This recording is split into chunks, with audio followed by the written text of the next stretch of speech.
বিসমিল্লাহির রহমানির রহিম। আসসালামু আলাইকুম। কেমন আছেন বন্ধুরা? আশা করি সবাই ভালো আছেন। শুটকি খেতে কে না ভালোবাসে, তাই আজ আমি আপনাদের মাঝে হাজির হয়েছি লোটা শুটকির একটি রেসিপি নিয়ে।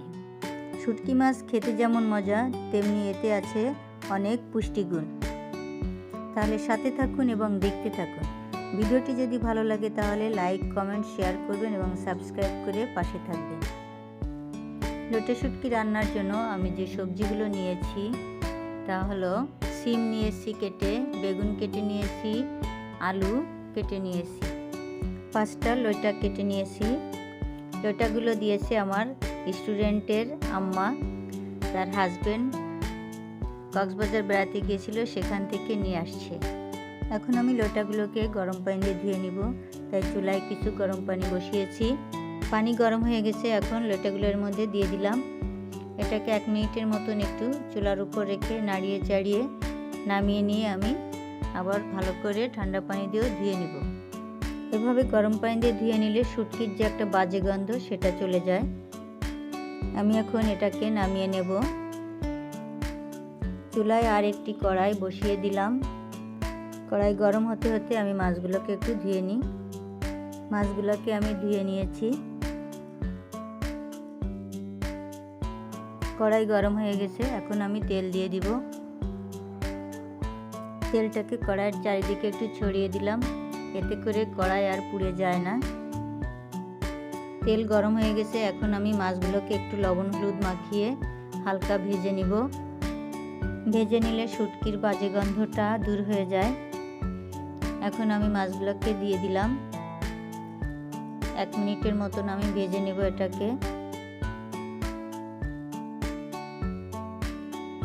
মাছ ভাজা হয়ে গেছে, এখন আমি এগুলাকে তুলে নেব।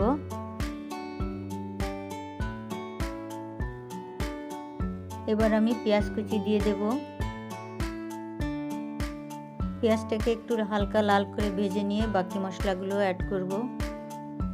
পেঁয়াজ লাল হয়ে গেছে, এখন আমি এর মধ্যে দিয়ে দেব আদা রসুন বাটা, জিরে বাটা। মশলাগুলো 1 মিনিট কষিয়ে নেব।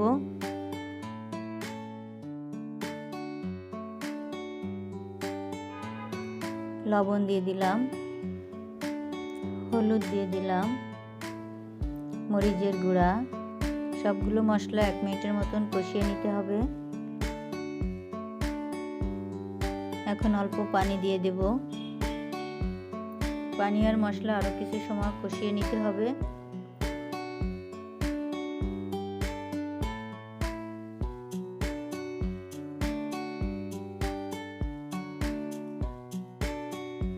মশলা ফুটে উঠেছে, এখন আলুগুলো দিয়ে দিব। আলুগুলো 2 মিনিটের মতন কষিয়ে নিব। এখন এর মধ্যে সিম দিয়ে দেব।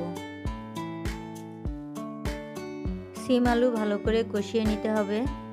আপনারা চাইলে লইটাগুলো এর মধ্যে দিয়ে কষিয়ে নিতে পারেন, কারণ হলো লইটা মাছ বেশ শক্ত, তাই ভেঙে যাওয়ার কোনো সম্ভাবনা নাই। তো আমি এটাকে শেষেই দিব। আমি আগে সবজিগুলো ভালো করে কষিয়ে নিলাম, এখন পানি দিয়ে দিলাম। দেখতে বেশ ভালোই লাগছে। এটাকে ভালো করে নেড়ে চেড়ে আমি কিছু সময় জাল দিব। উতল হওয়ার পর আমি বেগুনটা দিয়ে দিব। তার আগে আমি এর ভিতরে কিছু কাঁচামরিচ ফালি করে দিয়ে দিব।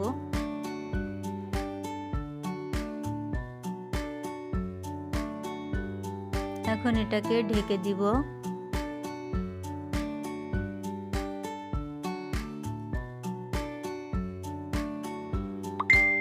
উতল উঠে গেছে, এখন আমি এর উপরে বেগুনগুলা দিয়ে দিব। বেগুন দিয়ে দিলাম। সবগুলো সবজি নেড়ে একসঙ্গে মিশিয়ে দিতে হবে। এখন আমি এটাকে ঢেকে দিব। মাঝে মাঝে ঢাকনাটা তুলে একটু নেড়ে দিতে হবে, এতে করে সবগুলো সবজি ঠিক মতন জাল হবে, না হলে কোনোটা কম কোনোটা বেশি হতে পারে। এখন আমি মাছগুলো দিয়ে দিলাম। লইটা মাছ ভেঙে যাওয়ার কোনো সম্ভাবনা নাই, তাই এটাকে ইচ্ছা মতো নেড়ে চেড়ে সবজির সঙ্গে মিশিয়ে দেওয়া যাবে। আবারও ঢেকে দিয়ে কিছু সময় রান্না করতে হবে।